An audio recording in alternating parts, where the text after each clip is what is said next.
What's up YouTube, it's Coach Cory. Today we are going to review the best and worst brawlers in Gem Grab from 1 to 21. So let's get into it.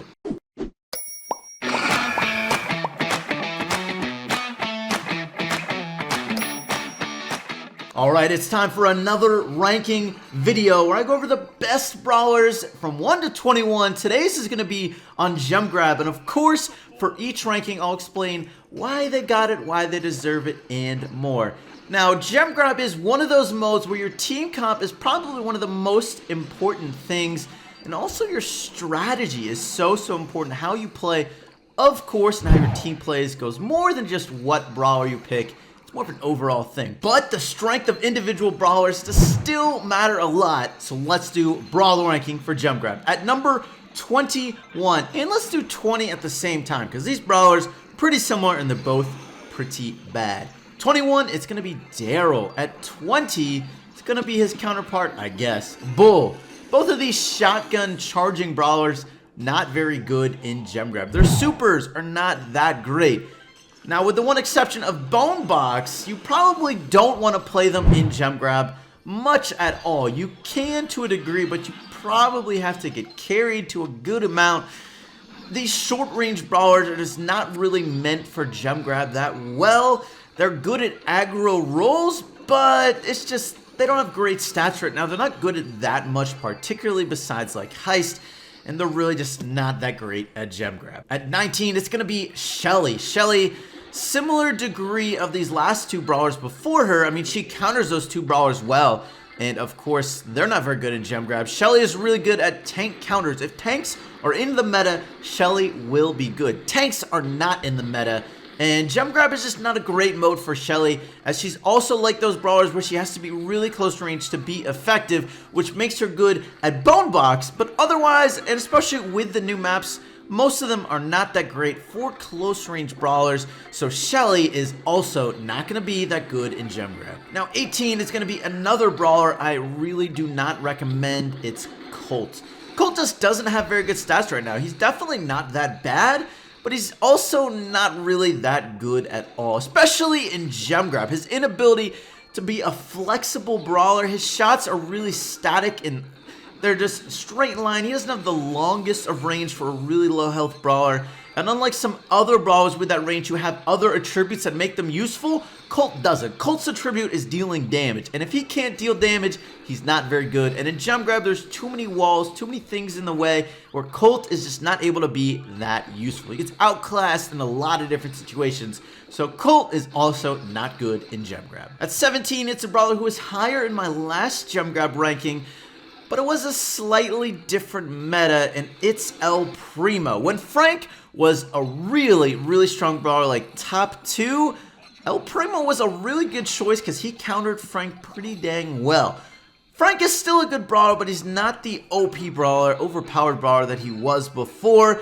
And El Primo, with the shortest range in the game, is not that great in Gem Grab. He's definitely pretty good once he gets his super, but he tends to feed the enemy their supers a lot more often than he is an annoyance. So El Primo, in a lot of different situations, is not that great in Gem Grab. If you're super high skill with him, if you're good at dodging, good at getting behind walls, you can do okay with El Primo, and especially, of course, as I mentioned, with some of these other brawlers in Bone Box, which if you haven't figured out by now, Bone Box is good for tanks and short-range brawlers.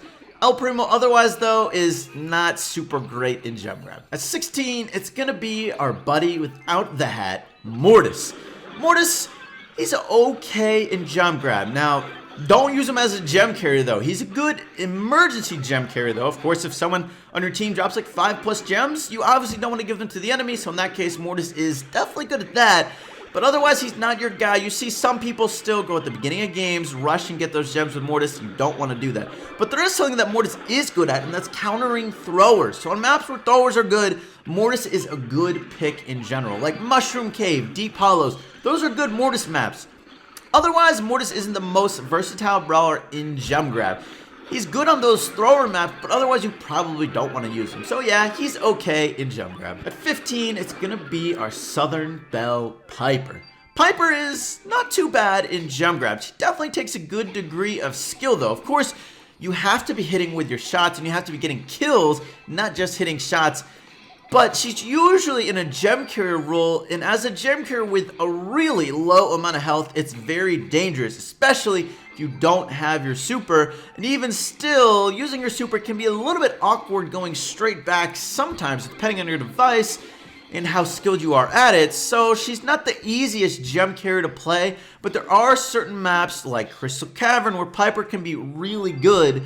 So it definitely depends on the skill of the user using Piper. She's definitely a high skill brawler for jump grab. If you're really good with her, she can definitely be a good pick. Otherwise, people tend to struggle playing Piper in gem grab. 14, it's gonna be Crow. Now Crow, he's just a really decent pick in gem grab. He's not gonna be a pick that's gonna be really strong or win you too many games, but he's probably not gonna lose you games either. No matter how good you are at Crow, you're probably gonna be pretty decent in gem grab with Crow. He has a lot of good general attributes with his poison, keeping people low. That's a really good attribute for gem grab, as it definitely allows you to establish map control a little bit easier because they can't heal up, or at least you can heal up before they can, so you can get in better positioning, which is really important in gem grab. So Crow is pretty decent, but he doesn't have the strongest stats. He's really good at countering brawlers like Dynamite, but Dynamite isn't super strong right now. Crow is, you know, as I say, he's pretty good, but he's not great. At 13, it is actually a brawler I love to hate, and you probably have seen this in a lot of videos of mine, but it's Bo. But Bo actually got a big indirect buff after the last update, even though he didn't get any balance changes because of the new maps in gem grab. Each of the 3 new maps in gem grab, Bo is pretty good on. They all have a lot of grass, so his star power is really viable on those maps. If you don't have Bo's star power, don't even think about it. He's going to be at the bottom of this list for the most part. So Bo, with his star power though, he's really good on those maps with a lot of grass, and I can't deny that. As much as I don't like Bo in general, he's definitely pretty decent in those situations, so gotta give Bo props for that. Alright, at 12, it's gonna be Dynamite. Now, Dynamite got a small nerf to his super couple balance changes ago, and that's definitely had an impact on how strong Dynamite has been. Now seeing Barley being used a good amount more than Dynamite in gem grab, but on specific maps, Dynamite is still really good. Maps like Deep Hollows, Mushroom Cave, Temple Catacombs, any thrower-oriented map is really good with Dynamite. He's still a good brawler overall, but similar to how I said before with Bo, how they added all these maps with a lot of grass, Dynamite is not great if he doesn't know where the enemy is. So those new maps are not, for the most part, great Dynamite maps. So he might have slid 1 spot or 2 in my last gem grab ranking, but Dynamite is still a solid brawler, especially if you're good at aiming his super manually. He can be a really good damage dealer. At 11, it's a brawler that I feel like people have sort of forgotten about, but it's actually Poco. Poco got a small nerf a couple balance changes ago, but he's been sliding down even just with a small nerf by a good amount, and really it's because of the buffs to some other gem carriers. But Poco is still a good gem carrier overall. He's got really good stats. He has a decent reload, decent ability to get damage by hitting multiple people at the same time because his attack is so wide. He's got that heal, which makes him a really good gem carrier and a lot of health. He's able to hit around walls pretty well. Poco has a lot of really decent to pretty good, not quite really good attributes for gem grab. So definitely don't underestimate Poco. He's really usable on almost every single map for gem grab. So definitely a really playable brawler. I would still recommend him. Not quite as good as some of the other gem carriers, but just quite below them, so he's still a really good pick. Now at 10, it's a brawler who's maybe not meant for gem grab, but he's a pretty good brawler, and it's Brock. Brock's long range is awesome in a couple game modes. Gem grab, he doesn't really get to use it quite as much. Gem grab, you tend to want to be at least fairly close to the center of the map, so people aren't going to be positioned always at that really long range that Brock makes them really good at, but he's still a really good brawler overall. Good damage, good super for the most part. He does have a low health, which makes him not really strong in gem grab. That's definitely his weakness, is he can die somewhat decent amount, or he has the ability to die somewhat a decent amount because of that. But he still has good damage, and he's a good support brawler. And some other maps that really allow that long range to thrive, like Crystal Cavern, he can be really, really good on. So Brock, definitely don't underestimate him. He's got really good stats. So you can play him in a lot of different ways. He's pretty good in Gem Grab. At 9, we're going to have Frank. Frank was really strong a couple balance changes ago, but he got some nerfs and he's still pretty dang good. As an aggro brawler with the tied for the highest health in the game with El Primo, but he also has a decent range. He has a really good ability to use that health to allow him to build up his super. He is going to charge the enemy super a decent amount because of that, which is definitely the negative with Frank.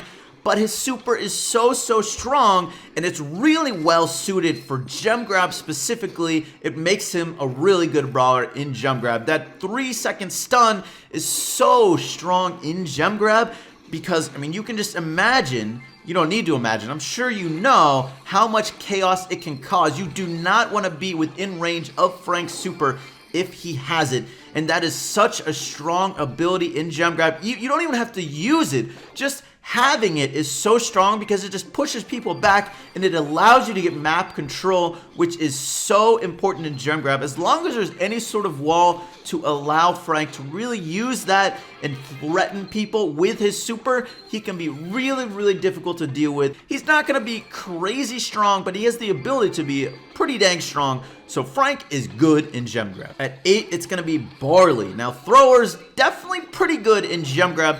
Of course, as I was saying, map positioning, map control is really important, and Barley is one of the best at allowing your team to get better map control. He has a really wide area of attack, combined with his super, which is one of the best in the game at allowing you to get map control. Barley is a good pick in Gem Grab, especially similar to what I was saying with Dynamite and any sort of throw-oriented map. Barley is really going to thrive, and he's definitely one of the top picks in Gem Grab on those maps. So Barley, don't underrate him in any way. He's not going to surprise you with the amount of damage he does, but he's a really consistent brawler, and he's a good pick on almost any team. At 7, it's going to be Jessie. Maybe not a shocking pick, but Jessie is pretty dang good in Gem Grab, especially as a gem carrier. Her normal attack is definitely stronger than you would think at allowing you to spawn trap the enemy. Any sort of hits you get is going to bounce off them and go to the next closest person, and she gets a good amount of hits from her bounce shots. So Jessie can actually deal a good amount more damage than you might normally think with her main attack, even though it has a low amount of damage per shot. Getting multiple shots allows her to get a good amount of overall damage. Combine that with her turret really allows good map control. She can place that down, use her star power to keep it up, and it just allows you to put a lot of pressure out on the enemy. Combined with having to dodge her bounce attacks, Jessie is a really good pick in Gem Grab. Now at 6, it's going to be Ricochet. Now, Ricochet is a really fragile brawler, but he's also an insanely strong damage dealing and map control brawler because he can go around walls and deal damage to people in a lot of ways when they can't deal damage to him. And some of these new maps in Gem Grab, Ricochet is really good on. He's able to scout bushes really well. Pretty fast reload speed, does a lot of different shots in one attack. So Ricochet really good in a lot of different ways. He's going to be one of your best support brawlers in Gem Grab on almost every single map. He's a really versatile brawler in that way. Got a good amount of range, so that makes him really good, combined with the ability to go around walls. It makes him good on almost every single map. Of course, that sort of thing just applies everywhere. So Ricochet, really good in Gem Grab. At 5, it's going to be Pam. Pam is, of course, a super strong gem carrier with a really high amount of health and a healing ability turret. Yeah, Pam is definitely a good gem carrier. She's not going to do a ton of damage unless they're in close range. Maybe medium range, she can deal a good amount of damage too. She's not the most flexible brawler as far as damage dealing, but as far as consistency goes for gem carriers, she might be the most consistent. She's going to be the best at keeping gems, probably. So Pam, definitely a good pick. Almost any single map in Gem Grab. At 4, it's going to be Nita. Nita is one of the best aggro brawlers in Gem Grab right now. Really good at shooting around walls. Her bear, really good pressure for establishing map control, pushing enemies back. She's just also a really high amount of health, of course, really fast reload speed. So when she gets in range, she can deal damage really quickly if you're not prepared to push her away in any sort of way. So Nita is really strong in a lot of different ways. So Nita definitely deserves to be near the top of the list in Gem Grab. At number 3, it's going to be what I think is the best aggro brawler in Gem Grab right now. Even though she got a small nerf last balance change, she's still really good. It's going to be Tora. I mean, look, Tora's super, easily one of the best, if not the best supers in the game. And then, similar to how I was saying with Frank, just having that super is so threatening. And in Gem Grab, the ability to get a kill just like that is so important. Because if you can make a 3-on-2 for your team, you are almost guaranteed, not quite, but you have a really good chance at establishing map control, setting up a spawn trap, anything like that. Or if you can use a super on the enemy gem carrier, it can win you that game. So Tora is easily one of the best brawlers in Gem Grab. At number 2, this brawler got a big buff last balance change. It's Penny. Look, we all know Penny is really good right now. She gets hits pretty dang easily. Her Penny coin shot ability of hitting one person and going through them, definitely pretty decent in Gem Grab. As enemies do tend to group up a decent amount on certain maps, not all maps. And the main thing, though, is her cannon. Her cannon is really strong. It's got a really long range, and it's very good in Gem Grab specifically, especially on any sort of thrower-oriented map. The ability to go over walls cannot be overstated. It's really good at spawn trapping and helping you get out of a spawn trap. Now, you can place it in a lot of different ways as far as where you're placing it on the map. You can place it pretty far back if you're getting spawn trapped, and it can really help you get out of it, and it can still make it hard for them to deal with it if you put it at a good distance, or you can use it to spawn trap the enemy. Penny's solid in a lot of different ways, a good gem carrier. Her definite weakness is her health and her low amount of damage per shot, making her have to rely on her teammates, but overall, Penny is just really strong. At number 1, the best brawler in Gem Grab, if you haven't figured it out, it is Spike. Now, Spike is not an insanely strong brawler, but he is a really good brawler, and that applies to pretty much every single map in Gem Grab. Spike doesn't have a big weakness. He has a low health, which would definitely be the one if you were to point it out, but he also has a super/star power, really, that allows him to heal up and be a really aggressive low health brawler, which is such a unique attribute that no one else really has. And he can also do a lot of damage. He has good area control. Spike has a lot of attributes that make him really strong at Gem Grab, and he just has really good stats in general, and he's also just kind of one of the best brawlers in the game. Yeah, Spike is going to be the best brawler for Gem Grab. Now, let me know your opinion on the rankings down below. What ones would you change lower, change higher? Let me know. Hope you enjoyed watching today's video. Thank you so much for doing so, and I will catch you later.